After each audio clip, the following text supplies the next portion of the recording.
Hello and welcome to our first lecture for our course. This is Introduction to Dance History, also known as Dance 100. And here are some questions for our first module, our What is Dance module, also known as Based module. What is dance? What is the purpose of dance? I'm going to give you a few. How does dance differ from other activities? And what are the elements of dance? You want to be able to answer these questions prior to attempting the quiz, remembering that each of the modules comes with a simplified version of my lecture that you can use as your guide, filling in the blanks on that guide so that you are prepared for your TAT, which is short for takeaway tickets, and your quiz. Also remembering that these lectures are complementary to the reading that you are assigned. So in each module is also a reading. Make sure you do the reading and listen to the lecture so that you get all of the information. Questions. When was the last time you danced? Chances are it was relatively recently. Chances are you have some experience with dance, either through your own movement or seeing somebody dance recently. Now, when I say dance, I'm not just talking about dancing happening on a stage at a performance. I'm literally talking about dance. So whether it's you, whether it's somebody close to you, whether it was a performance, it's all dance. And I want you to remember that because dance is not this thing that happens over there. It is this thing that happens right here. And it is connected to you and your lived experience. Next question. What is the difference between a critic and a historian? I'm going to give you the answer, or what I pick out as an important thing to remember. A critic offers their personal opinion. A historian, on the other hand, documents objectively, to the best of their ability, objectively, a incident, an episode, an experience. I'm asking you to be a dance historian. So you're objectively documenting one, the history of the form of dance that we viewed. Two, you're also then describing the video, so detailing the movements in nice complete sentences, which is why we have this unit. And thirdly, you're going to look for ways to connect the history of that dance form or that group of people to the movement that you viewed. So, what is dance? It's an art form that uses the body to communicate thoughts, feelings, ideas, and concepts. This is a definition that I like to use. Um, in the ideal situation, you'll have your own definition by the end of the semester if you don't have one already. We begin this class by appreciating dance because I want you to know what you're writing about before you begin to write about it. Now, dance has been around for countless years, and that is why we are taking the approach of looking at the histories of dance forms. At the same time, while it's been around for countless years, um, there's always been debate about how valuable, how important, how to hold it, how to value it, how to keep track of it. And that's in part because it's ephemeral. There's no tangible way to hold dance, there's no tangible way to preserve the dance itself. It disappears just as quickly as it is done. Writing, however, has been a consistent way of documenting dance, um, collecting the histories of the dance forms, but not but, and it is best when it is detailed. Personal aesthetics, however, play into how we view dance, whether we like it, whether we don't like it. And that's why I bring up the idea of being as objective as possible. We're working as historians and not as critics. So here's a piece of American history. This is from the Code of Indian Offenses in the USA, 1883. It reads, "The sun dance, the scalp dance, the war dance, and all other so-called feasts assimilating thereto, shall be considered Indian offenses, and any Indian found guilty of being a participant in any one or more of these offenses shall, for the first offense committed, be punished by withholdings from the person or persons so found guilty by the court, his or their rations for a period not exceeding 10 days.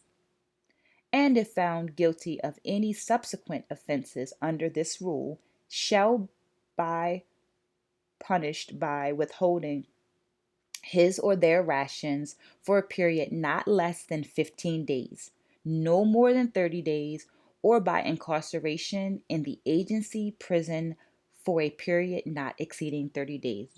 Notice that I also have the source at the bottom, because as we are working as historians, it is very important that we share information and that we use vetted sources.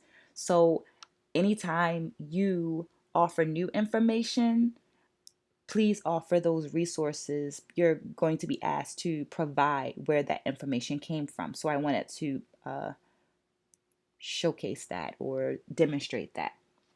So what you see in this or in that code was a change in attitude. So between 1880 and 1910, there was a shift in the attitude of how Indigenous people were perceived. And part of that led to ideas of fear and barbarianism.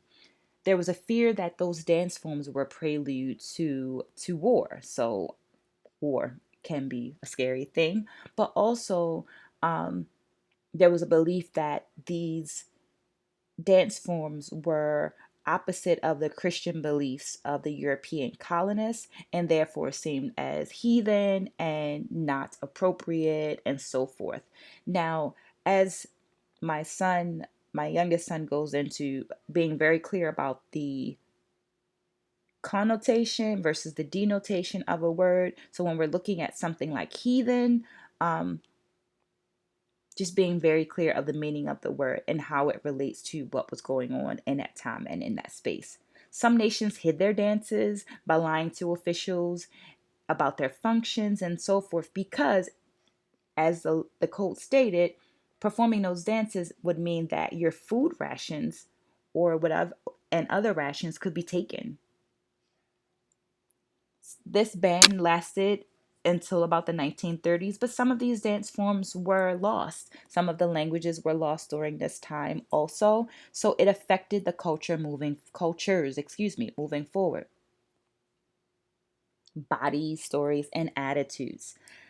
Since dance is the medium used for dance is the body, attitudes towards the body affect how you view the dance, how you view dancing, and how you view what dances are appropriate and inappropriate. These attitudes are based on your beliefs, your values, and your experiences. Some of these attitudes include, or influences include, your emotional state, your connection to the performers, your family, your peers, your nationality, your religion. During this course, I ask that you identify where you think that dance might fall into, where your attitude, which influence might be pressing for you in that moment, and just acknowledge it so that once you acknowledge it, you can still take in the information about the dance. It doesn't necessarily mean that it has to change your values or beliefs. And excuse me, you will hear my bangles. I have bangles on my right arm and on my left arm that I wear at all times because of my personal culture. So I do apologize if you hear them. I will try to keep them as quiet as possible. Looking at the components of culture. Culture will come up several times in this unit, and it is more than the color of your skin. It is more than where you are born. It is more than. Culture includes the values and the beliefs, but it also includes the language, the clothing, the food, the intellectual properties, and the art. So it is remembering that it is possible to be a part of several different cultures. I was born in the US, so I am an American and I identify with American culture, but I am also from the East Coast. So I also identify with coastal culture, and that plays out in things like my food. I am from Maryland, so I am very much into part of my food culture there is seafood. So I am American, but I identify also with coastal culture, um, Southern culture because I'm from a Southern state.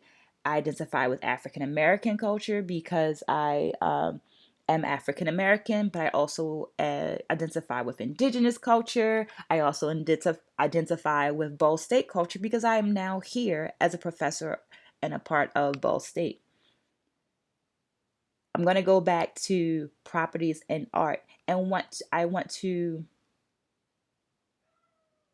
to begin to think about art and the fact that in some societies and some cultures around the world, there is no term for the word art because the things that we experience not being a part of that society as art are just natural life. So if we go back to that earlier question of when was the last time you danced? Now, some of us think of dance as a thing that's being performed on a stage, right? And that's art, but not so much the dance that you would be doing in the kitchen, or I'm going to use myself, that I would be doing in the kitchen as art. So in there lies this space of if you were doing a relatively famous dance for this right now in happening in the US, someone from outside of American culture might see that as art. You're doing the folk dance that is a part of American culture. They might view it as art. You, however, are just experiencing your normal life in the kitchen, or I was using myself, experiencing my normal life in the kitchen, being my normal me. How does dance differ from other physical activities? So this is how we begin to identify that dance thing. So if it checks off these 4 bullet points, then you can probably safely say it's dance. It has a purpose.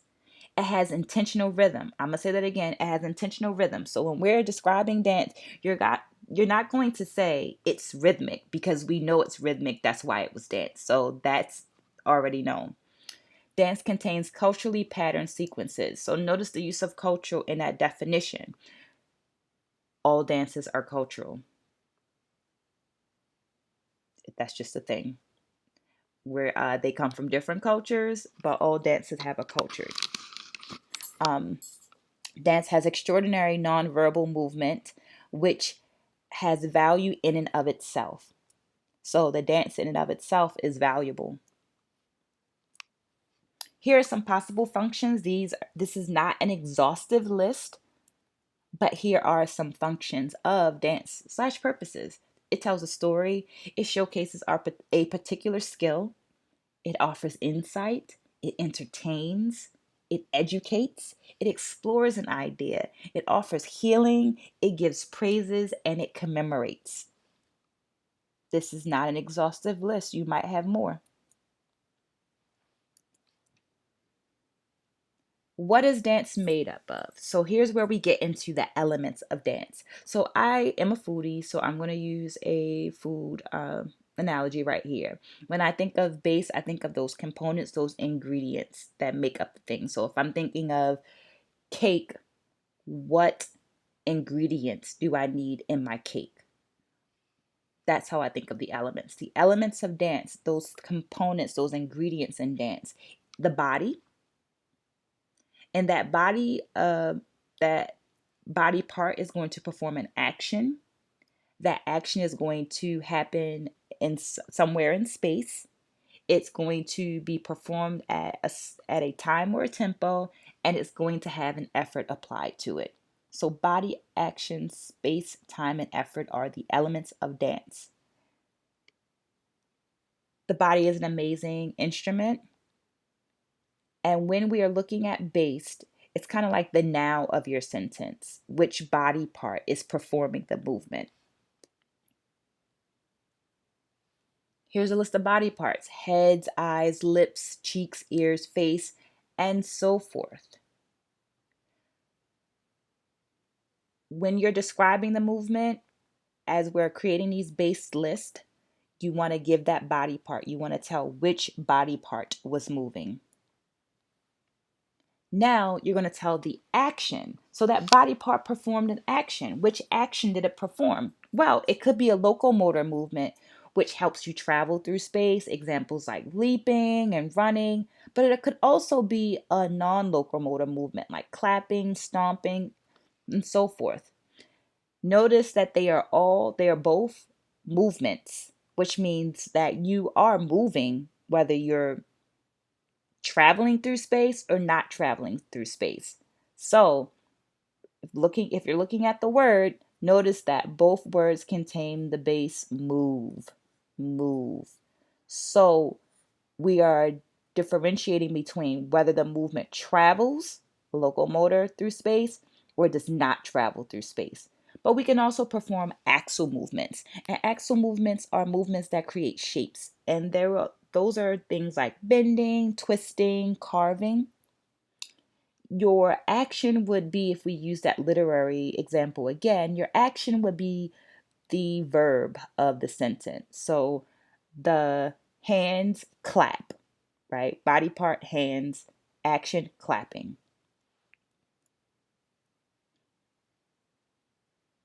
Here are some lists of locomotor movements: clapping, stomping, non-locomotor movements: clapping, stomping, poking, jabbing, swaying, rising, falling, shaking, and some locomotor movements that travel through space. There are more options. So really what I'm offering this list why I'm offering this list to you is to let you know that, once again, you already have experience with movement and with dance.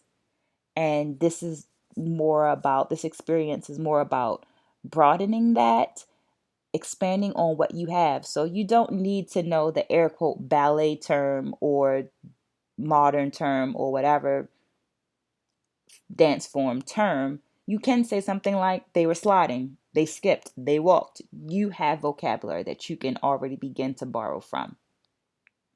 So, tack number 3, you need to look at your module and see what tack number 3 is and make sure you complete that prior to checking back in and coming forth to do lecture number 2 of this series. And with that being said, enjoy your day, and I will see you again soon.